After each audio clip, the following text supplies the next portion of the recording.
Rome. Une ville fondée en 753 avant Jésus-Christ. C'est le témoin vivant de l'histoire. Elle est également le carrefour où art, architecture et culture se sont entrelacés pendant près de 3000 ans. Ces ruelles pavées résonnent encore des triomphes et tragédies qui ont façonné notre existence.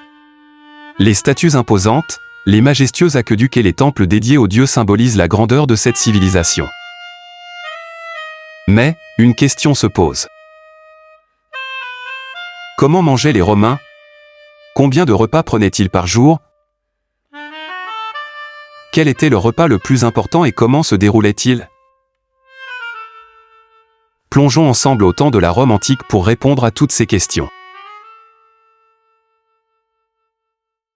I'm swimming in everything you said. I'm thinking about jumping in it. Instead, I got you skinny dipping deep inside my head.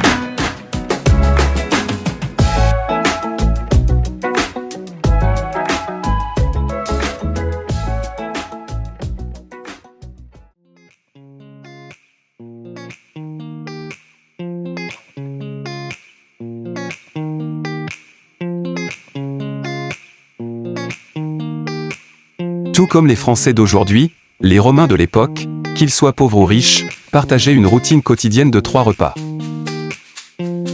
Dès l'aube, ils commençaient leur journée avec le jentaculum, pris dès le lever du soleil. Ce repas, équivalent à notre déjeuner actuel, était souvent constitué de pain frotté d'ail, de fromage et d'un verre d'eau. Dans les plus hautes classes, ils consommaient aussi des œufs, du miel, avec du lait et des fruits. Ce repas était généralement simple et rapide, préparant les Romains pour leur journée de travail. Ensuite, à mi-journée, ils prenaient le prandium. Ce repas, similaire à notre déjeuner, était également rapide et léger. Composé souvent de fromage, de fruits, d'un peu de légumes, d'une bouillie, du pain, d'eau ou du vin allongé comme boisson, il fournissait l'énergie nécessaire pour le reste de la journée sans alourdir leur estomac. Dans la culture romaine, le repas du soir, connu sous le nom de cena, revêt une importance particulière. Il est comparable à notre concept contemporain de dîner. La cena se distingue par sa composition principale, l'epulae. L'epulae n'est pas simplement un repas, c'est un banquet somptueux qui s'étend sur plusieurs heures, parfois jusqu'à 10 heures consécutives. Les Romains se réunissent donc pour ce repas qui est le plus important de la journée.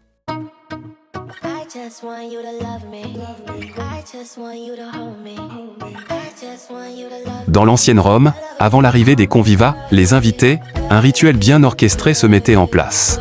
Les serviteurs, appelés les servus, s'affairaient à préparer le triclinium, l'équivalent de notre salle à manger contemporaine. Le triclinium était aménagé autour d'une mensa, une table généralement carrée qui constituait le centre de la pièce. Autour de cette table, 3 lits, connus sous le nom de stibadium, étaient disposés. Chacun de ces lits pouvait accueillir 3 personnes, permettant ainsi à 9 convives de se réunir pour le repas.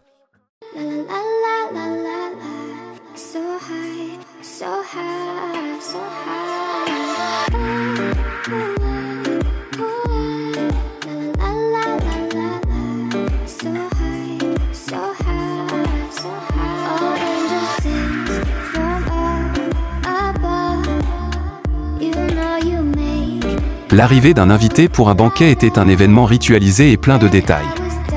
Au moment où l'invité arrive, il est accueilli à l'entrée du triclinium. On lui offre une tunique légère, connue sous le nom de synthesis, spécialement conçue pour les occasions festives. L'invité quitte alors ses sandales et s'assoit un instant. Ses pieds sont soigneusement lavés dans de grandes cuvettes d'eau tiède par les servus. Ce geste est non seulement un signe d'hospitalité, mais aussi une nécessité dans une société où les rues sont souvent sales. L'invité peut également être venu avec une serviette, qu'il étalera soigneusement pour éviter de tacher les coussins, appelés pulvinus, sur lesquels il s'allongera pour manger. Cette serviette servira aussi, si l'hôte le propose, à emporter des restes à l'issue des agapes, un geste considéré comme un honneur et un signe de générosité de la part de l'hôte. Enfin, avant d'entrer dans le triclinium, l'invité se lave les mains. À l'époque romaine, avoir des mains propres était très important car les Romains mangeaient avec celles-ci.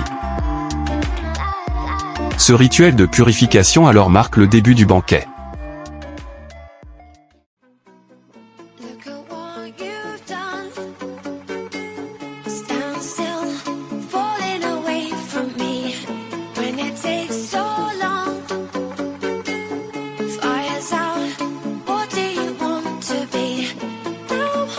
La cena se déroule en cet acte gastronomique, ponctué de divertissements variés et de jeux.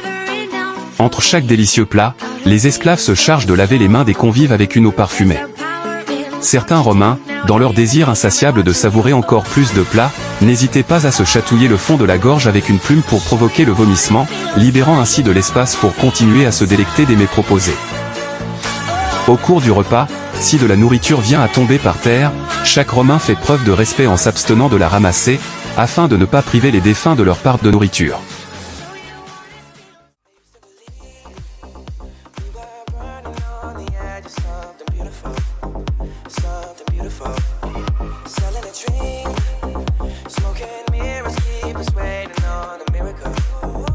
L'amuse-bouche, également connu sous le nom de gustatio, est un élément essentiel de la cuisine raffinée. Il était généralement composé d'une variété de légumes frais, d'œufs délicatement préparés et de petits poissons marinés, offrant une explosion de saveurs pour éveiller les papilles. L'entrée, quant à elle, joue un rôle crucial dans le repas. Elle sert non seulement à apaiser la faim initiale, mais aussi à stimuler l'appétit pour les plats à venir. Les hôtes se surpassaient souvent en proposant des mets délicats tels que les huîtres et les escargots, qui étaient très prisés pour leur goût unique et leur texture délicate. Accompagnant ces délices, on servait un mélange spécial de vin et de miel, connu sous le nom de mulsum. Ce breuvage doux et aromatique était apprécié pour sa capacité à compléter les saveurs des gustatio.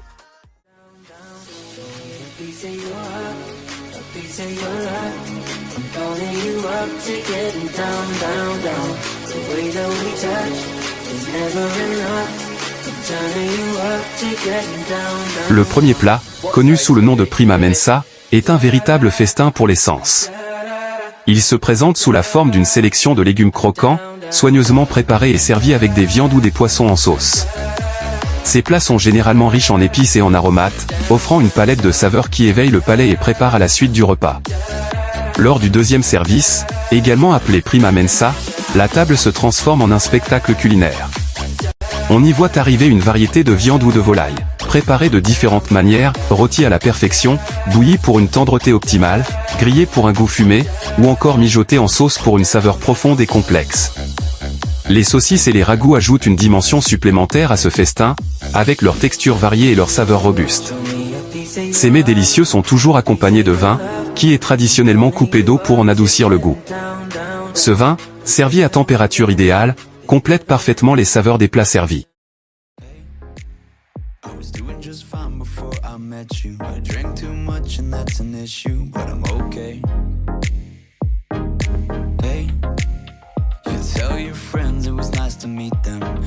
Ensuite, le repas atteint son apogée avec la secunda mensa, le troisième service, plus communément appelé le dessert. Cette dernière étape du repas du soir est une véritable célébration de la douceur et de la gourmandise. Le dessert se compose généralement d'une sélection de fruits frais et juteux, choisis pour leur saveur intense et leur texture agréable. Ces fruits, servis à la perfection, offrent une note rafraîchissante qui contraste avec les saveurs plus robustes des plats précédents. En complément des fruits, une variété de gâteaux et de douceurs sont présentés. Ces délices sucrés, préparés avec soin et savoir-faire, sont un véritable régal pour les yeux autant que pour les papilles. Qu'il s'agisse de gâteaux moelleux, de biscuits croquants ou de confiseries fondantes, chaque bouchée est une invitation à savourer l'instant.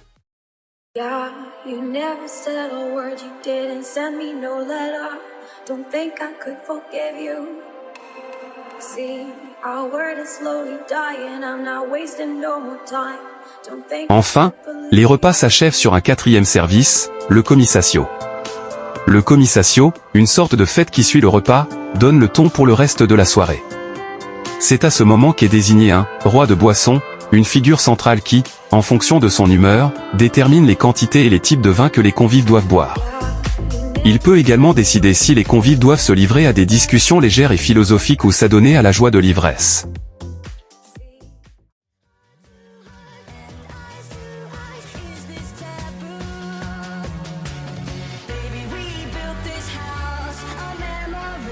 Take my picture now.